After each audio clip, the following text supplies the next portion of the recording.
Salut, c'est Mike, content de te retrouver dans cette nouvelle vidéo. Alors, est-ce que je serais devenu développeur si j'avais commencé de zéro avec l'intelligence artificielle? Alors, tu le sais probablement, j'ai appris à coder il y a maintenant plus de 15 ans. Et il y a 15 ans, le monde était bien différent. Je veux dire, YouTube existait à peine, il y avait très peu de formations en ligne, beaucoup moins de ressources gratuites et surtout, il n'y avait pas d'IA comme ChatGPT, Copilot, etc. Et bien, je me suis posé la question, comment je ferais si je devais recommencer l'apprentissage du code de zéro en 2024? Est-ce que je pourrais devenir dev et est-ce que c'est une bonne idée? Eh bien, je vais te partager ce que je ferais, comment je choisirais mon langage, comment je pourrais m'aider aussi grâce à l'IA et surtout les erreurs à éviter car il y en a pas mal, surtout à cause de l'IA. C'est parti. Alors avant de commencer, si tu découvres ma chaîne, je m'appelle Mike Coder, je suis développeur full stack, freelance. J'aide les autodidactes à apprendre à coder et j'aide les développeurs à se lancer en freelance. Donc n'hésite pas ici à t'abonner à la chaîne et activer la petite cloche de notification. Alors pourquoi apprendre à coder? Tu entendras probablement autour de toi des personnes qui disent oui, le code c'est trop difficile, c'est réservé aux matheux, c'est réservé à ceux qui ont le bac, à ceux qui font une filière scientifique ou autre. Il va me falloir peut-être un diplôme, fameux RNCP, etc. pour exercer, ou alors on entend des trucs du type c'est trop tard, je suis trop vieux, etc. Et parfois même on entend même aussi en ce moment avec l'IA plus besoin d'apprendre à coder. Moi c'est un truc que j'entends tous les jours. À chaque fois on me dit ah t'es développeur, oh putain bah ça sert plus à rien d'apprendre à coder maintenant avec ChatGPT. C'est un truc qui revient assez souvent. Alors j'ai envie de dire, première chose, n'écoute pas ces gens-là. L'IA ne va pas remplacer les développeurs. J'ai pas encore vu de SS2I ou de SN avec des armées de chatbots, de ChatGPT en train de coder leur projet. Je veux dire, va dans une SS2I, tu verras que les développeurs sont toujours en place.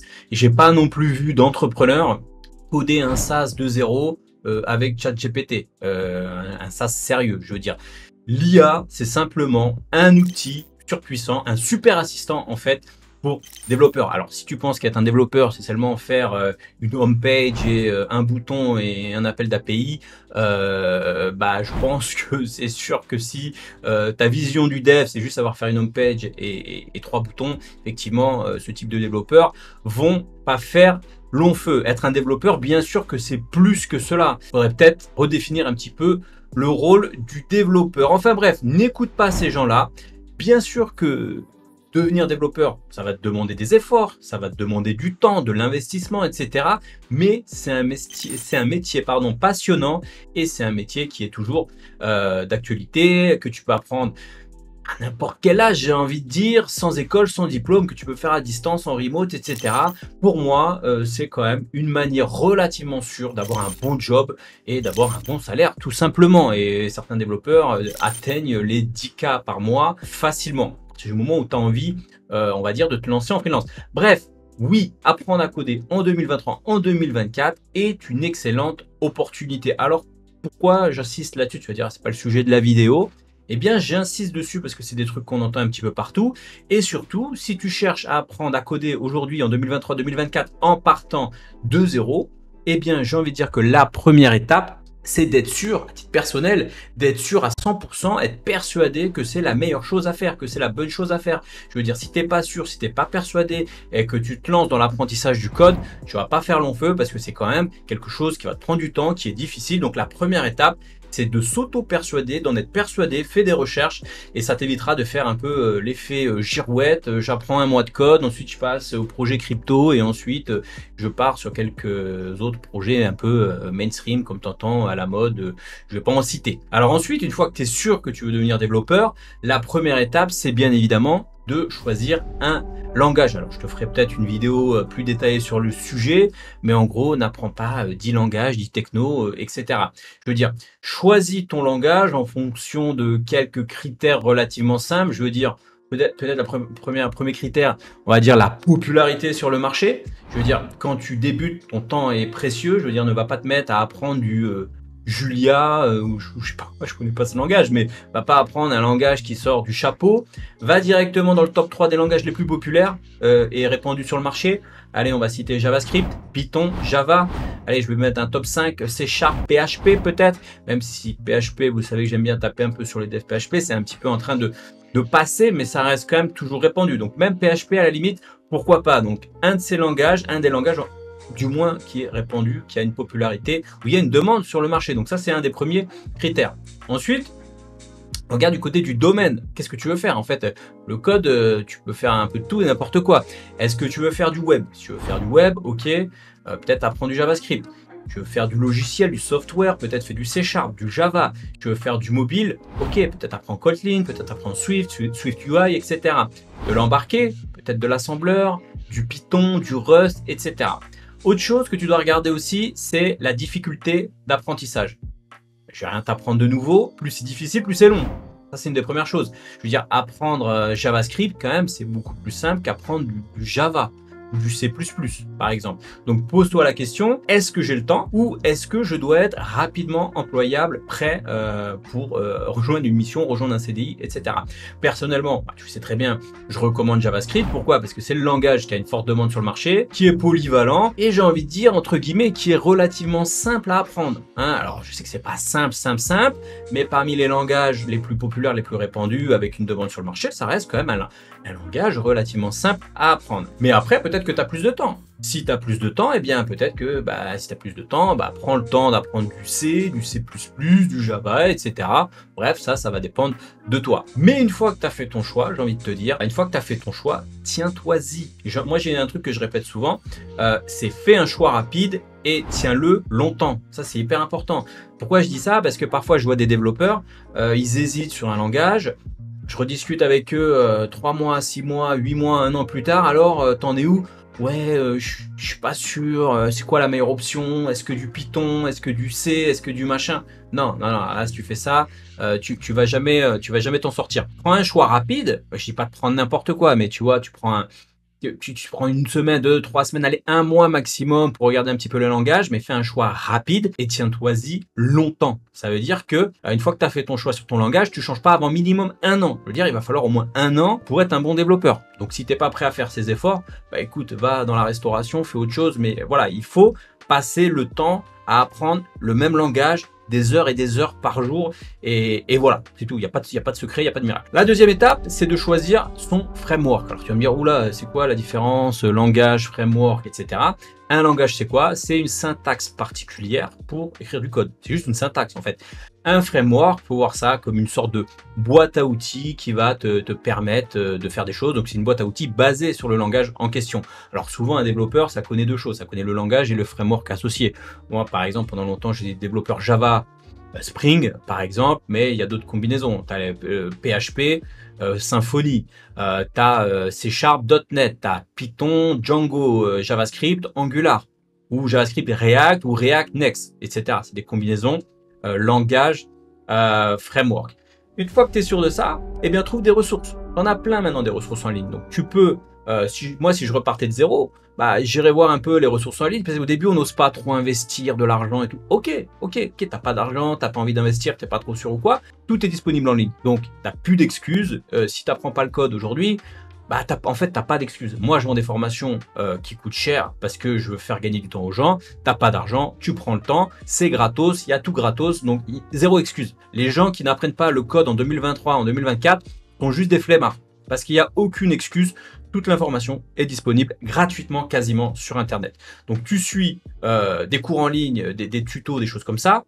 Les tutoriels YouTube, ok, mais au bout d'un moment, pour démarrer, c'est bien quand tu démarres de zéro, ok, tu suis 2-3 tutos, tu vois un peu comment ça se passe, mais il faut vite sortir de la rat race des tutoriels, j'en ai déjà parlé, ça c'est une chose. Et enfin, essaye de rejoindre des communautés, des groupes Facebook, des personnes en fait qui ont la même envie que toi, qui ont envie d'atteindre les mêmes objectifs que toi. Entoure-toi de développeurs, de personnes qui apprennent, qui sont dans la même logique.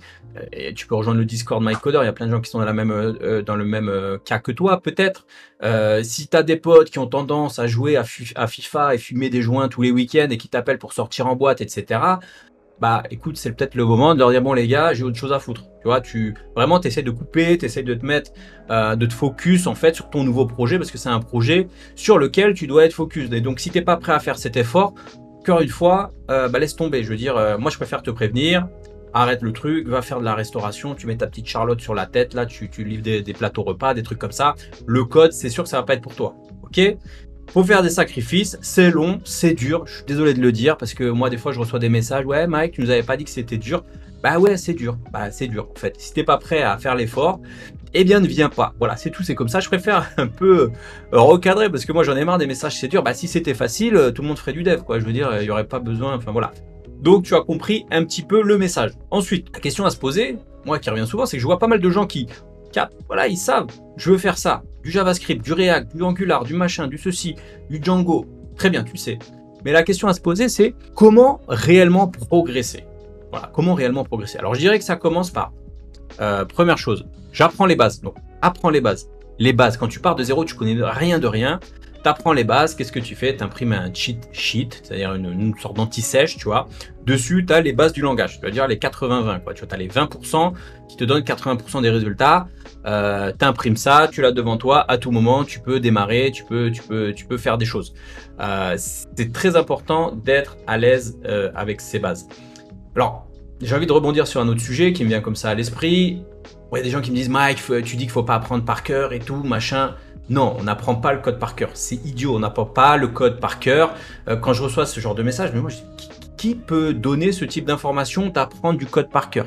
C'est complètement con, on n'apprend pas du code par cœur. Maintenant, tu as des cheat sheets, tu as ChatGPT, machin, personne n'apprend du code par cœur. Cependant, ok, des fois, je me dis, ah, je vois où ils veulent en venir, les gens qui disent ça. Peut-être que si vraiment t'es quelqu'un qui part de zéro, mais de zéro, t'es la quiche du siècle, quoi. T'as jamais ouvert un notepad, t'es vraiment rien, enfin, tu sais pas ce que c'est VS Code et tout, et vraiment, t'es là, t'es vraiment du père, t'es vraiment perdu, t'en peux plus.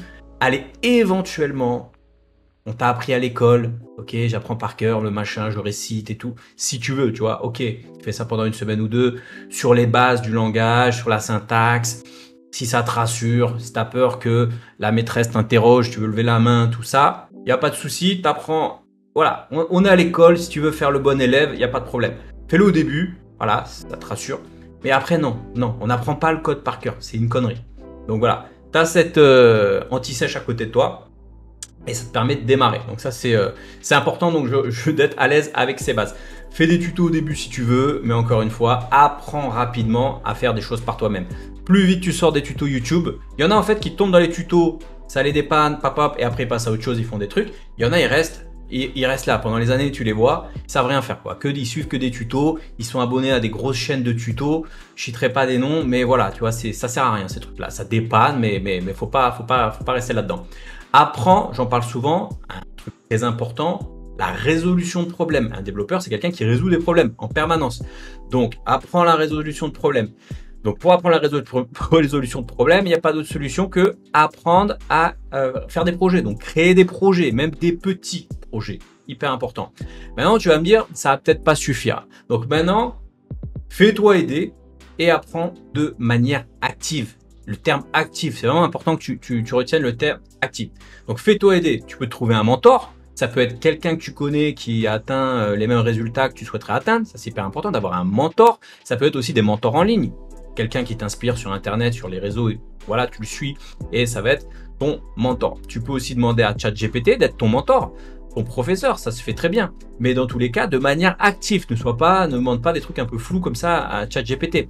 Je vais te donner un exemple, que ce soit avec un mentor ou ChatGPT. D'ailleurs, pour ChatGPT, tu peux utiliser les custom instructions. Tu lui dis par exemple, tu es mon mentor, tu es mon professeur, ne me donne pas la solution directe à ceci, mais fais-moi plutôt une explication qui permet de comprendre comment on arrive au résultat. Par exemple, tu mets ça dans les custom instructions et après, voilà, ça te permet d'avoir qui t'explique les choses au lieu de te balancer brut de fonderie le résultat qui va pas t'apporter grand chose.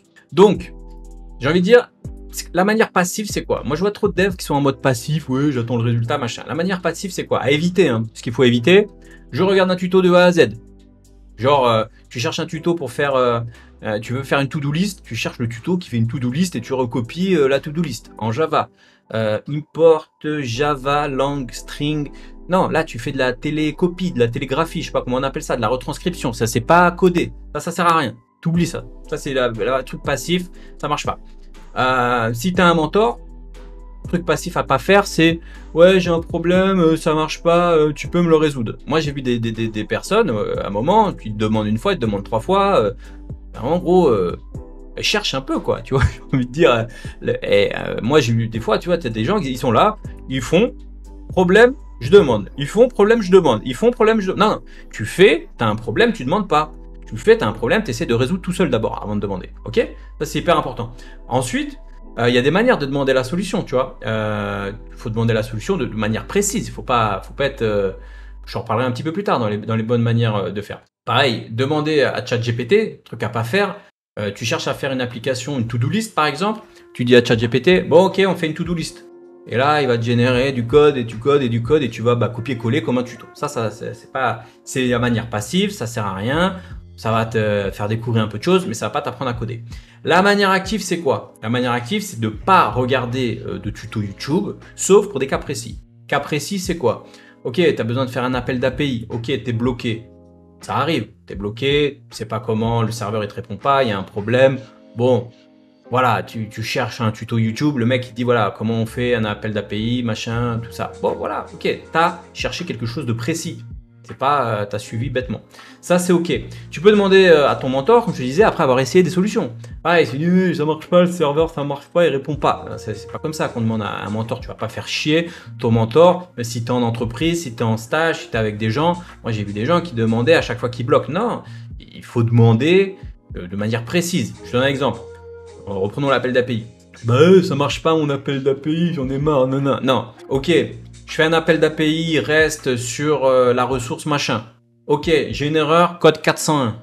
Ok, forbidden, pourquoi? Ok, et pourtant je donne un token dans le header, je mets le bon token. Ok, qu'est-ce qui se passe en fait? Peut-être que mon token il est expiré, peux-tu m'aider? Là, on est dans de la précision, tu vois. Là, avec un mentor, c'est comme ça que ça marche. Rester en mode je bloque, ça marche pas, ça c'est pareil, tu vas pas progresser. Pareil pour ChatGPT. Encore une fois, ChatGPT lui demande pas de faire un truc tout prêt, mais justement, apprends à lui demander à t'expliquer et ne copie pas bêtement ce qu'il te dit. Demande-lui voilà, comme je disais tout à l'heure, les custom instructions, demande-lui qu'il te file un peu d'explication par rapport à tout ça. Garde en fait à l'esprit cette chose relativement simple, c'est une phrase qui vient assez, qui revient assez souvent, qui est: est-ce que tu veux du poisson ou apprendre à pêcher? Voilà. Faut pas qu'on te donne le poisson tout prêt. Faut que tu apprennes à pêcher. Hein, c'est quelque chose. Garde ce truc à l'esprit. Ne dis pas donne-moi le poisson. Non, apprends à pêcher, la canne à pêche, l'hameçon, le bordel, etc. C'est comme ça qu'on devient développeur. Voilà. Ensuite, une fois que tu es là, tu es bon, c'est sur les rails, quoi. On y va, c'est bon, tu viens de démarrer de zéro. Hop, hop, hop. On y va. Maintenant, tu continues. Tu continues jusqu'à quand? Jusqu'à avoir un bon niveau. Alors, c'est quoi un bon niveau? On ne te demande pas ici d'avoir, tu connais peut-être le concept des 10 000 heures. Les 10 000 heures, on dit qu'il faut 10 000 heures pour être un expert. Le but, c'est pas d'être un expert. On est d'accord? Tu es débutant, tu ne seras pas un expert avant des années. Tu es débutant, pas de complexe d'infériorité, tout ça, il n'y a pas de problème. Tu débutes, c'est OK de débuter. Donc, ton seul but, c'est d'être un développeur junior. Et un développeur junior, c'est pas un expert, c'est pas les 10 000 heures, c'est un développeur qui a les compétences pour rejoindre une mission, un projet, un CDI avec des compétences de junior. Alors, comment savoir si on a les compétences de base pour pouvoir démarrer, pour être junior? J'en ai déjà parlé plein de fois, mais en gros, je dirais que ça va tourner autour de 2-3 projets. Est-ce que tu as fait 2-3 vrais projets? Je parle pas du petit tuto que tu as pris sur YouTube, ça compte pas. Je parle d'un vrai projet, un projet qui résout un problème pour une vraie personne. Tu vois, je vais te donner un exemple. Je sais pas, tu as une idée de site de jardinage, tu aimes bien le jardinage, tu aimes bien couper les fleurs, tout ça, les tulipes, etc. C'est ta passion. Chacun sa passion. Je veux dire, si tu aimes la tulipe, eh bien, tu fais le site de jardinage. Ça, c'est résoudre un problème. Tu as envie de faire une application de réservation de taxi pour quelqu'un. Ok, why not? Tu as une tante qui ouvre un salon de coiffure. Fais-lui son salon de coiffure en fonction de ses critères. Tu as un cousin qui te dit « moi j'ai envie de faire une application mobile ». Ok, fais son application mobile. En fait, il faut que tu fasses un projet sur lequel tu es capable de dire « bon, il y a un besoin qui est exprimé. Le besoin il est exprimé. Ok, je code, je tombe sur un problème, j'abandonne pas et je trouve la solution. Et ensuite je livre. Et tu dois réitérer ça 2 ou 3 fois. Pourquoi c'est hyper important? Parce que je vois trop de développeurs qui sont là. Ils codent, ils font un truc. Ça marche pas, c'est trop dur. Persévérance un peu, faut persévérer les gars. Ça marche pas, c'est trop dur, je vais aller apprendre du Python, c'est fun, je peux faire des trucs trop bien. Non. Il faut arrêter, je veux dire, de fuir à la moindre difficulté. Moi, je vois des profils de gens qui fuient à la moindre difficulté. Arrêtez d'être faibles les mecs, là j'ai envie de dire à un moment, il y a de la difficulté, il faut se casser la tête dessus. C'est le jeu. Je veux dire, pourquoi il y a des développeurs qui y arrivent et des développeurs qui coulent lamentablement? C'est parce que c'est des gens qui sont un peu ça marche pas, je suis peut-être pas développeur, je suis peut-être pas le profil, c'est trop compliqué, c'est long, j'ai pas la solution, qui se plaignent, qui se plaignent et qui se plaignent. Non, en faisant un vrai projet, tu te plains pas. T'as un besoin qui est exprimé par quelqu'un, tu te démerdes et tu résous le problème. Voilà, même si c'est pas parfait, même si ça marche pas, même si quoi qu'il arrive, t'es un développeur, il y a une problématique devant toi, tu pars pas en courant comme une petite bip. Voilà, t'as compris. Donc, réitère l'opération 2 ou 3 fois. Voilà, ça prouve que tu es quelqu'un qui a 2-3 problématiques différentes, qui est capable de prendre un projet, exprimer un besoin et pas faire n'importe quoi, suivre le besoin, livrer, aller en production, faire le projet dans son complet. Si tu as fait ça, tu peux prétendre, tu peux tenter voilà, ta chance en tant que développeur freelance ou en CDI, etc. Alors oui, c'est du boulot, c'est la vie, c'est du boulot, être développeur c'est du boulot, ça va prendre du temps et je pense qu'il vaut mieux le savoir le plus tôt possible, savoir dans quoi on s'engage. Si t'as pas envie d'y passer trop de temps, si voilà, pour toi tu dis j'aime pas être assis sur une chaise, apprendre le code, machin, tout ça, encore une fois, il y a d'autres choses, j'ai rien contre les gens qui sont restaurateurs, qui sont là avec la Charlotte, qui livrent des plateaux repas, tout ça, c'est ok, c'est un boulot, voilà, mais c'est pas le code, voilà, c'est des boulots différents. Donc c'est à toi de voir vers quoi tu veux aller, mais si là tu veux, t'es nouveau sur cette chaîne, tu démarres, tu dis je veux démarrer, comment ça marche si on démarre en 2018, 2023 à 24 avec l'IA, avec machin, avec tout ça, l'IA, pas IA, j'ai envie de dire, il va falloir que tu passes du temps. C'est un métier qui est difficile, mais avec beaucoup de récompenses à la clé, puisque ça te permet d'avoir un bon job de qualité. Donc voilà, pour récapituler, alors, dans un premier temps, choisis ton langage, choisis ton framework en fonction du domaine et du temps dispo. Voilà. Ensuite, pratique de manière active, apprends la résolution de problèmes. Fais-toi aider par un mentor ou ChatGPT, mais surtout en comprenant bien le code. Apprends d'ailleurs à utiliser ChatGPT correctement et fais des projets de A à Z. D'ailleurs, si tu veux aller plus loin avec ChatGPT, je t'ai fait un petit kit du développeur à succès. Dans ce kit du développeur à succès, tu retrouveras plein de choses, plein de ressources et surtout une centaine de prompts pour démarrer correctement avec ChatGPT en tant que développeur, en tant que personne qui apprend le code. Voilà, je te remercie d'avoir suivi cette vidéo. Je te dis à la semaine prochaine pour une prochaine vidéo. Ciao! Alors, savais-tu également que 90% des développeurs autodidactes ou des personnes en reconversion échouent? Ça fait plus de 9 sur 10. Eh bien, écoute, je t'ai fait une vidéo sur le sujet que tu pourras retrouver ici avec tout un tas de conseils pour éviter de tomber dans ces statistiques.